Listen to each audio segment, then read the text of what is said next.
साथियों नमस्कार, मैं हूं कृष्णानंद सिंह और आप देख रहे हैं YouTube channel education portal Krishna. आज के इस वीडियो के माध्यम से एक इंटरेस्टिंग एक रोचक जानकारी आप लोगों के समक्ष शेयर करने जा रहा हूं। थंबनेल की सहायता से आप समझ ही गए होंगे। इसमें हम लोग समझेंगे, यह मेरा व्यक्तिगत है, मेरा पर्सनल है। प्राण जनरेट के लिए ऑनलाइन किस तिथि को किया गया, उसके बाद जब प्राण जनरेट हो गया वह कौन सी तिथि थी, प्राण जनरेट ऑनलाइन और प्राण जनरेट की स्थिति में कितना टाइमिंग लगा, उसके बाद ऑनबोर्डिंग की तिथि क्या थी, ऑनबोर्डिंग उस प्राण जनरेट और ऑनबोर्डिंग में पुनः कितना समय लगा, उसके बाद अंततः जब ऑनबोर्डिंग हो जाता है तो सैलरी आपको प्राप्त हो जाती है। और जब सैलरी प्राप्त हुई तो उसमें फिर कितना फासला रहा, इसको आपके समक्ष एक प्रूफ, एक प्रमाण के साथ रखने जा रहा हूँ। आपके साथ भी इसी प्रकार की स्थितियाँ उत्पन्न होगी। यदि आपका प्राण जनरेट हो चुका है, उसके बाद ऑनबोर्डिंग स्वतः विभाग के द्वारा ही किया जा रहा है।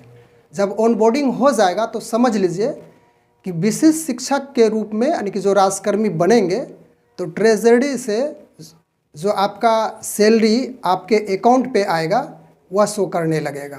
तो चलिए एक एक स्टेप को हम लोग प्रूफ के साथ समझने का प्रयास करते हैं। तो सबसे पहले हमने प्राण जनरेट के लिए ऑनलाइन किया था, वह तिथि थी, हम लोग थोड़ा सा इसको समझे बोर्ड पे, उसके बाद आपके साथ मैं प्रूफ के साथ उपस्थित होऊंगा। 21 फरवरी को हमने प्राण जनरेट के लिए ऑनलाइन किया था और 21 फरवरी को ही सक्सेसफुल्ली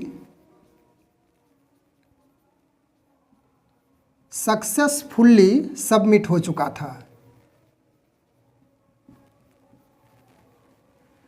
21 फरवरी के बाद चलिए आगे चलते हैं।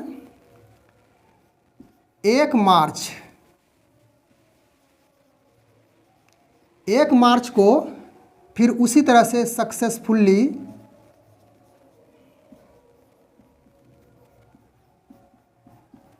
अलॉटमेंट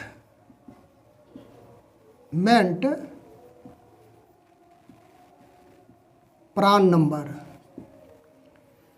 यानी 21 फरवरी को ऑनलाइन किया गया था। उसके बाद 1 मार्च को सक्सेसफुल्ली अलॉटमेंट, यानी कि अलॉटेड किया गया प्राण नंबर। उसके बाद 17 मार्च HRMS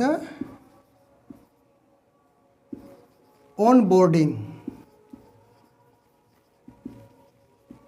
17 मार्च को HRMS पे ऑनबोर्डिंग हो चुका है।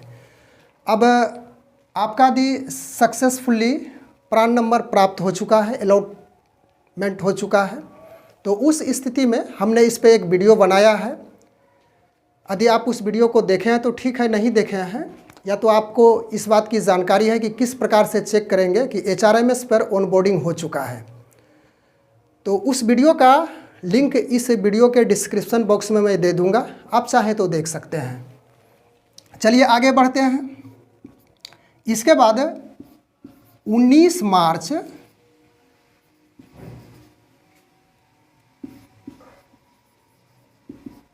बैलेंस क्रेडिट हो गया था खाता में, और यह 19 मार्च को जनवरी, उसके बाद फरवरी 2025 दोनों मंथ का क्रेडिट हुआ है।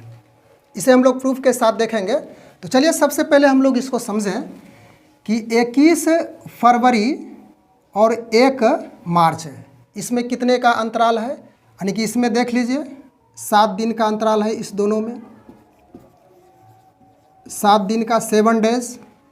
उसके बाद 1 से 7 तक चलिए तो यह सीधा है, 1 से 17 तक में इसमें 17 दिन लगा, यानी 21 से 7 दिनों के बाद 1 तारीख को प्राण जनरेट हो चुका है, अलॉट भी हो चुका था। उसके बाद 17 दिनों के बाद फिर HRMS पर ऑन बोर्डिंग हो चुका था। फिर यहाँ से चलिए 17 से 19 2 दिन यहाँ पे होता है। 2 दिन में अकाउंट नंबर में यानी अकाउंट में खाता में बैलेंस क्रेडिट हो गया, यह स्थिति थी। अब इसको हम लोग प्रूफ के साथ देख लेते हैं, यदि आपको इसमें फेथ ना हो कि आपने एक काल्पनिक ढंग से इसको बताया है, तो चलिए हम लोग इसको प्रूफ के साथ देखने का प्रयास करते हैं।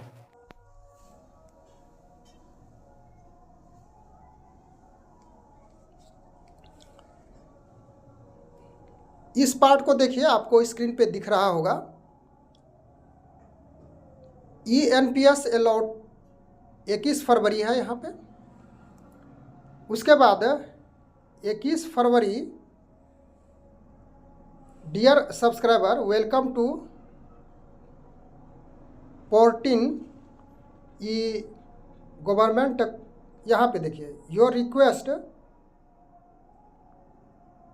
For registration number NPS has been successfully submitted. तो आप स्पष्ट हो गए होंगे, सारी बातें पढ़ने की आवश्यकता नहीं है।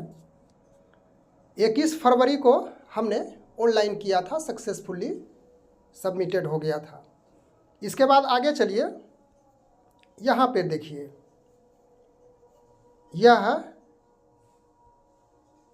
Successfully allotment of permanent retirement account number under national pension system, यह मार्च 1 था, यानी 1 मार्च था। यह भी स्पष्ट हो गए होंगे। उसके बाद आगे ऑनबोर्डिंग की स्थिति हमने बीच बीच में चेक किया था, और ऑनबोर्डिंग 17 मार्च को HRMS पर हो गया था।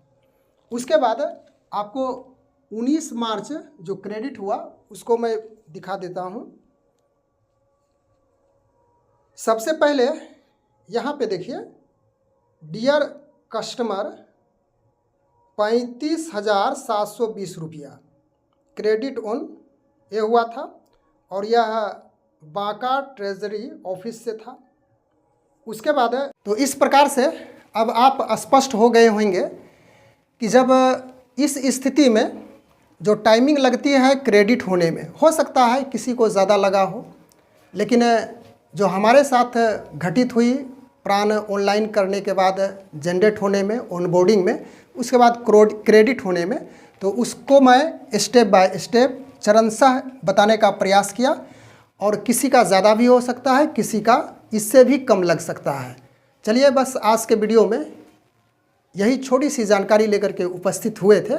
मिलते हैं अगले वीडियो में एक नए टॉपिक के साथ। हम लोग उस वीडियो में, नए वीडियो जो आएगा उसमें बात करेंगे कि जिस समय आप नियोजित शिक्षक थे, दिसंबर महीने में आपका कितना क्रेडिट हुआ था, और इस स्थिति में आपका कितना क्रेडिट हुआ है आप देख ही चुके हैं, और कितने का NPS के तौर पे आपके द्वारा आपकी जो सैलरी है उससे काटी जा रही है, और विभाग के द्वारा उसमें कितना ऐड किया जाएगा, और NPS के रूप में 1 महीने में कितनी राशि जमा होगी, उसके बाद कितना DA प्राप्त हो रहा है, मूल वेतन कितना है। ध्यान रखिएगा, यहाँ से छोटी सी जानकारी मैं आपके समक्ष शेयर कर दूँ कि यह 1 to 5 के शिक्षक के लिए था, और इसमें जो बेसिक सैलरी फ़िलहाल दिया गया है 25,000 रुपये।